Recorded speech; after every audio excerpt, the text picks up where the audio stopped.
Welcome to kitchen queen.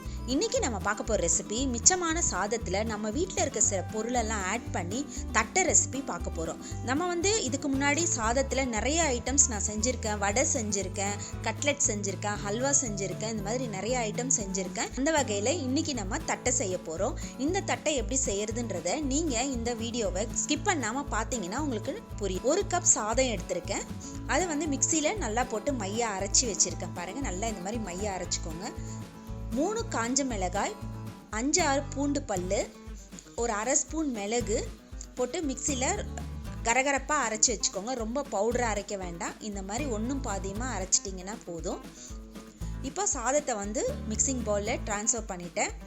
ஒரு 4 spoon அளவு அரிசி மாவு, 3 ஸ்பூன் அளவு பொட்டுக்கடலை மாவு சேர்த்துட்டு நம்ம அரைச்சி வச்சுருந்தோம் இல்லைங்களா, மிளகு, காஞ்ச மிளகாய், பூண்டு, அதை சேர்த்துக்கலாம். கொஞ்சமாக பெருங்காயத்தூள், ஒரு 1/4 ஸ்பூன் அளவு வெறுமிளகாய் தூள் சேர்த்துருக்கேன். கொஞ்சம் உப்பு, தேவையான அளவு உப்பு. இந்த கடலைப்பருப்பு ஒரு 2லேருந்து 3 மணி நேரம் நம்ம ஊற வைக்கணும். நான் ஒரு 2 ஸ்பூன் கடலைப்பருப்பு எடுத்து ஒரு 3 மணி நேரம் ஊற வச்சுருந்தேன். அதை இப்போ இதில் சேர்த்துக்கிறேன். சேர்த்துட்டு எல்லாத்தையும் ஒன்றா கலந்து விட்டுக்கோங்க. இப்போ சாதத்தில் ஏற்கனவே கொஞ்சம் தண்ணியாக இருக்கிறதுனால மாவு எல்லாத்தையும் போட்டு நல்லா பெசரி விடுங்க. தண்ணி நிறைய ஊற்றிட்டிங்கன்னா ரொம்ப தண்ணி ஆகிடும், அப்புறம் நீங்கள் தட்டை போட முடியாது. இப்போ நல்லா கலந்து விட்டுட்டு 1 ஸ்பூன் அளவு எண்ணெய் ஊற்றிக்கலாம். நீங்கள் உங்ககிட்ட பட்டர் இருந்தால் கூட சேர்த்துக்கிட்டிங்கன்னா கூட ரொம்ப நல்லாயிருக்கும். பட்டர் இல்லைன்னா எண்ணெய் சேர்த்துக்கலாம்.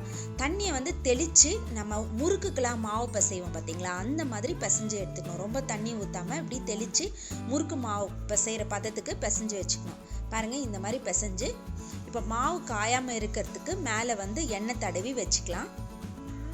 இது நம்ம ரொம்ப நேரம் ஊற விட்டுட்டு அதுக்கப்புறமா தட்டி போடணும்லாம் கிடையாது. நம்ம பிசைஞ்ச உடனே நம்ம தட்டையை தட்டி போட்டுக்கலாம். இந்த தட்டை தட்டுறதுக்கு நான் இந்த மாதிரி ஒரு பிளாஸ்டிக் கவர் எடுத்திருக்கேன். அதில் எண்ணெய் தடவிக்கிறேன். இப்போ நம்ம ஏன் பிளாஸ்டிக் கவர் எடுத்துருக்கோம்னா, நம்ம கையில் தட்டி போடுறத விட இந்த மாதிரி பிளாஸ்டிக் கவரில் இப்படி சின்ன உருண்டைகளாக பிடிச்சி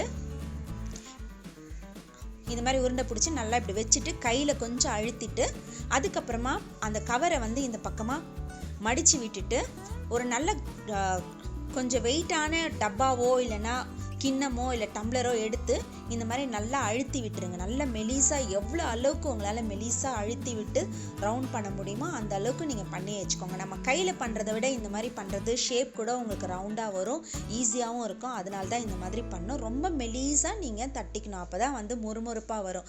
தடியாக தட்டிட்டிங்கன்னா முறுமுறுப்பாக இருக்காது.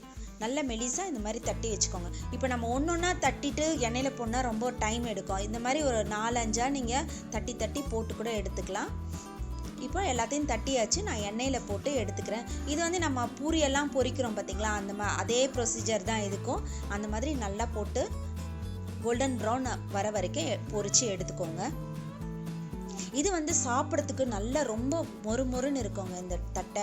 ஆனால் நீங்கள் இதில் ஒரே ஒரு இதுதான், நீங்கள் நல்லா மெலிசாக தட்டி எடுத்துக்கிட்டிங்கன்னா நல்லா மொறுமொறுன்னு இருக்கும். தடியாக இருந்ததுன்னா உள்ளே உங்களுக்கு வேகாமல் ஒரு மாதிரி நமத்து போன மாதிரி இருக்கும். அதனால் எவ்வளோக்கு எவ்வளோ மெலிசாக நீங்கள் தட்டி எடுக்க முடியுமோ அவ்வளோக்கு எவ்வளோ மெலிசாக தட்டி போட்டு பொரித்து எடுத்துக்கோங்க. அவ்வளோதாங்க, நம்மளுடைய சாப்பாடு தட்டை செம்மையாக கரகர மொறுமொறுன்னு ரெடி ஆகிடுச்சு. நீங்களும் இதை உங்கள் வீட்டில் செஞ்சு பாருங்கள். உங்களுடைய ஃபீட்பேக்கை என்னுடைய கமெண்ட் பாக்ஸில் போடுங்க. உங்களுக்கு இந்த வீடியோ பிடிச்சிருந்தா லைக் பண்ணுங்க, கமெண்ட் பண்ணுங்க, ஷேர் பண்ணுங்க. நம்முடைய சேனலை சப்ஸ்கிரைப் பண்ணாதவங்க சப்ஸ்கிரைப் பண்ணிக்கோங்க. பக்கத்தில் இருக்க பெல் பட்டனை மறக்காம கிளிக் பண்ணிக்கோங்க. மீண்டும் உங்களை அடுத்த ரெசிபியில சந்திக்கிறேன். Until then, bye.